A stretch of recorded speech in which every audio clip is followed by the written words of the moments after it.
La caractéristique essentielle des États-Unis, c'est sûrement d'être la première économie développée à être délibérément et agressivement passée à un mode d'économie de service. C'est une économie de service et c'est une économie spécialisée dans la haute technologie. Alors je crois, sans me tromper, qu'ils sont toujours le premier exportateur mondial ou le deuxième, juste derrière l'Allemagne, mais ils sont en tout cas le premier importateur mondial. C'est pour ça qu'en effet, quand on parle du commerce international et qu'on parle des flux commerciaux et des États-Unis, on met toujours en avant leur déficit.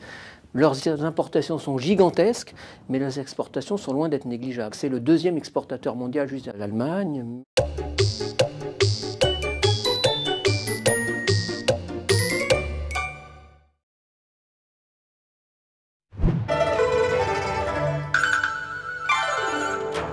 Il faut faire la part des choses. D'une part, vous avez le même PIB.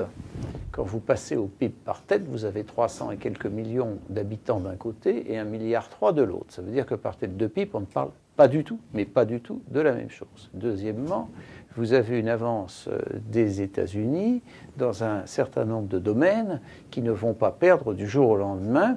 Alors c'est vrai en matière de défense, c'est vrai en matière d'électronique, c'est vrai en matière de finance, c'est vrai en matière de recherche-développement, qui touche non seulement l'électronique, mais tout ce qui sont les biotechnologies, etc. Plus, il ne faut pas oublier, une grande capacité des États-Unis en matière agroalimentaire.